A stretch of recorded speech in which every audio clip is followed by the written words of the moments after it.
guys, welcome to my YouTube channel. My name is Onyinyechi, as you already know, and this is my second vlog.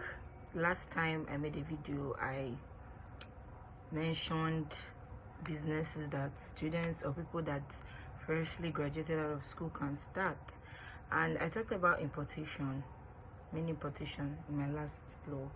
So today I want to talk about baking, because this is the second major thing that I have ever done in my life, baking.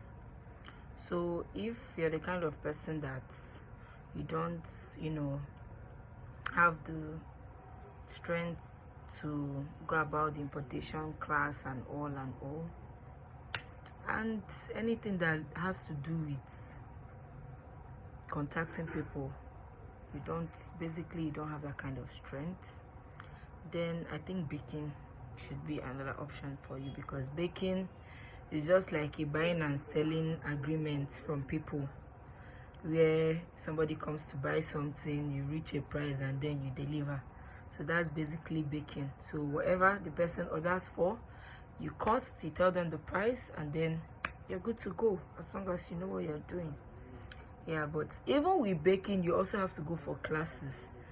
To become a professional baker, you also have to go for classes, whether you want to be doing wedding cakes or not. As long as you're baking for people, you also have to attend classes. You go for a beginner's class first, then thereafter you can go for an advanced class. And one thing about baking is you keep learning, because it's just like cooking. Every day new food recipes come out, so you have to keep learning to up your game in the business, basically. Yeah, so yes, I'm just going to touch a few things, because I don't want this video to be as long as the last video I made. So yeah, the first thing when it comes to baking is to learn how to do your costing.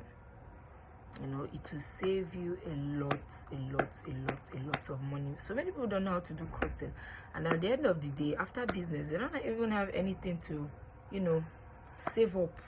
So you have to learn how to do your costing. That's one of the most important things. Cake costing.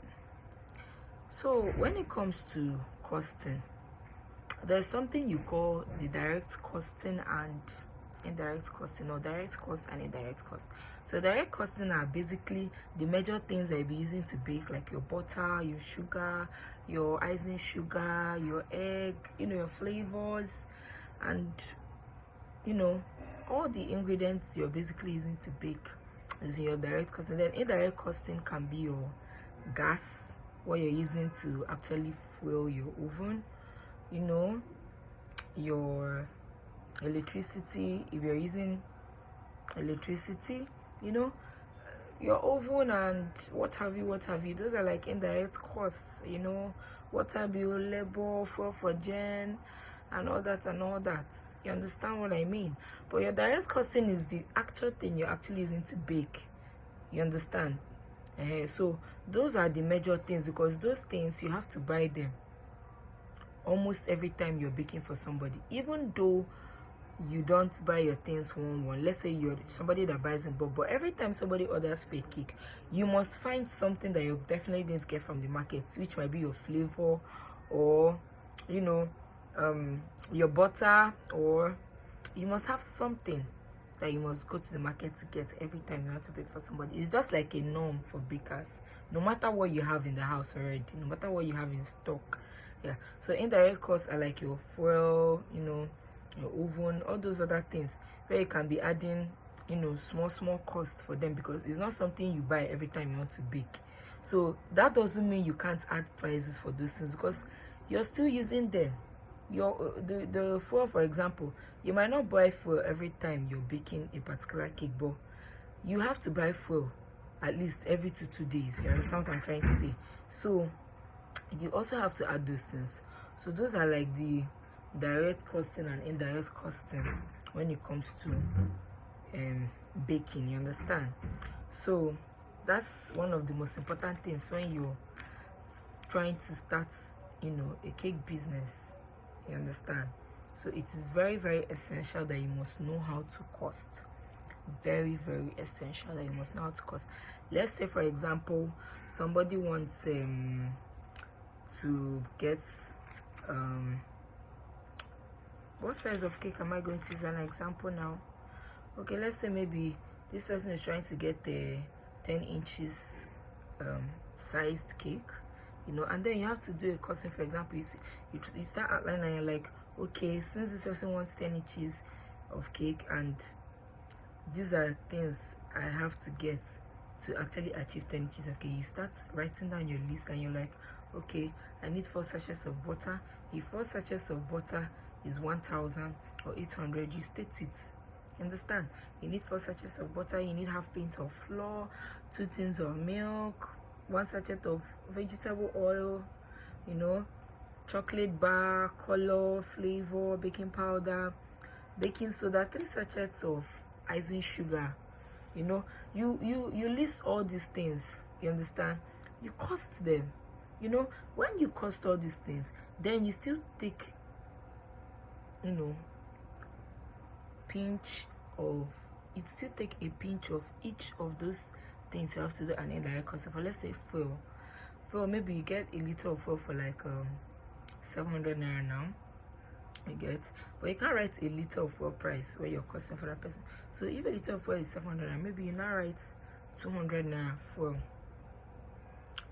The other things you're going to use, you know, a pinch, this 100 naira, this 200, because those things will still be, you know, an important factor for you when you're going to try to restock those things. So you actually have to add the prices of all those things small, no matter how small, when you're baking for people, so that you will not have difficulty, you know, fueling your gen or paying for your electricity and all that. So that is it. So baking is a very beautiful business to do. Baking cakes, if it's something you'd love to do, you're going to make it. Baking, yes, there are a lot of people that are baking, but I mean, the market is big enough for everybody. Even if you start baking this night, even if you start baking tomorrow, even if you start baking in a week, even if you start baking in a month, you must definitely get somebody eventually that will want a cake. You know, as long as you're good in your craft, as long as you're good at what you do, that is the most important thing when it comes to baking.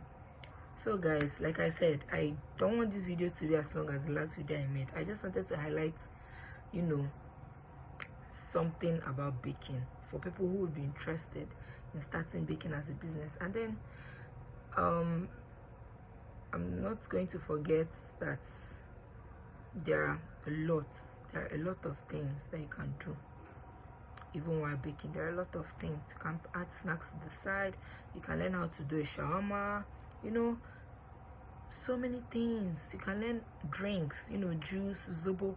These are things you can add by the side, you know, to keep your business going. So it is very, very, you know, it is a very beautiful craft. It is a very beautiful thing to do, you know. So without wasting much of your time, I'm just going to like give a few recipes that you can use to start as a baker, you know, or as somebody who intends to be a baker. So I'm going to start with the normal vanilla cake, because I think that's one of the easiest cakes, you know, that someone can do. The vanilla, I think it's one of the easiest, because most times when you give people recipes for red velvet and chocolate, they don't really know how to go about it because they've not seen someone doing it. You understand? But there are people who still try and then they get it right. But for me, the vanilla cake and the cookies and cream are one of the easiest things to do. You know, they are one of the easiest things to bake when it comes to cake. So I'm just gonna, you know, give out 2 recipes: vanilla and cookies and cream. So for the vanilla recipe,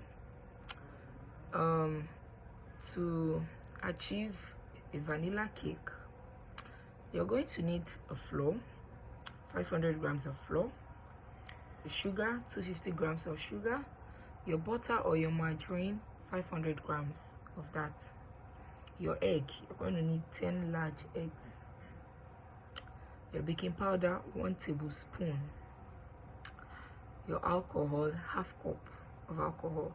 I use the rum alcohol, the bottle rum preferably. Then you have your flavor, your vanilla flavor 2 teaspoons. You can get a golden syrup. I use that. It is optional. If you want to, you can add. If you don't want to, you can leave it. But if you have the money, I advise you get a golden syrup. Yeah, and then a dry preservative. So this is the procedure. You cream your butter and sugar until light and fluffy. If you have a mixer, a cake mixer, that will be the best. No matter the size, if it's something that you can get, I would recommend a cake mixer to give you the best texture for your cake. So you cream your butter and sugar until they are light and fluffy. You sieve your flour. You add the baking powder and the dry preservative. You gradually add your flour. As you're adding your flour, you're alternating it with your egg. You add a little bit of flour and you turn. You add a little bit of your egg, you turn. You add a little bit of flour again, you turn. You add a little bit of egg, you turn again.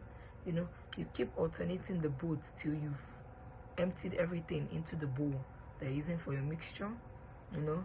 Then, and let me not forget, you start with your flour and you end with your flour when you're alternating that mixture. You add your alcohol, you mix well, you add the golden syrup, which is optional. You add your flavor and you mix everything thoroughly. And why you're adding those ones as the last part is because they're the ones in liquid forms. If you won't forget, I mentioned the dry content first. That's what you put first before you add the liquid ones later on. So you make sure that the pan you're using to bake your cake is well greased with your butter or your margarine, whichever one you're using to bake, and then you grease it with your flour. You pour everything in. After greasing, you pour a little bit of flour. You heat your pan, you know, against your hand so that the flour will go around the pan before you pour in your cake batter. You call it a cake batter. After the mixture is done, call it your cake batter. You know, now you transfer the mixture into the pan and then you bake for approximately, normally I tell people 15 minutes to 20 minutes if your oven is a very good oven, you understand. But then you can't really tell people what time to do because it depends on the oven they're using. So what I usually advise is once you put in your pan, you leave it till you can actually get the flavor of the cake. You can actually get the flavor of the cake from wherever you are in your house or in your workplace. Then you can open the oven, turn the pan to the other side and close it back. Maybe wait for like 10 more minutes, open, and then you can use a skewer to dip into the cake and check if it's done. If it comes out clean, that means the cake is done. If it comes out with oil and, you know, butter on the body, that means it hasn't baked well enough. So that is it for the vanilla recipe. And then for the cookies and cream, the cookies and cream is basically the same thing with the vanilla. The only difference in cookies and cream is that you're going to get whatever flavor of chocolate biscuit that you want, but Oreos is the best. After Oreos, I think there's one other chocolate biscuit, I can't remember the name, you know, that is actually good for you. So the cookies and cream is the normal vanilla recipe. The only difference is you add your chocolate biscuits, you break them up and you know, like put them into the cake batter. You know, you kind of scatter it into the cake, but you can throw it in if you want. You can dip it in, you know, little by little until it's all into the cake batter. And when it comes out, oh god, you're going to love it. So apart from these two recipes I mentioned, there are so many other recipes that you can use. There's banana, there's red velvet, there's even carrot cake, there's chocolate, you know, it's a lot. There are varieties of flavors, you know, that you can use when it comes to your cake. So again, I'll advise, if you're looking to start baking, you have to go for classes, you know. And if you know you're somebody that you're a fast learner and you can learn online, that is totally fine. I also take classes for that via Telegram. I take classes for that. But then, if you're looking to venture into this business, I promise you, you're not going to regret it. If it's something that you bend down and learn, you're going to love it. And once you learn, you can't go back, because you keep exposing yourself. You want to learn new things every time a new thing comes up, you want to learn it. You understand? So I'm sure baking is something that you really love to do if you decide to start it. So thank you for watching my video, and I hope you subscribe and click the notification button for whenever I post new videos.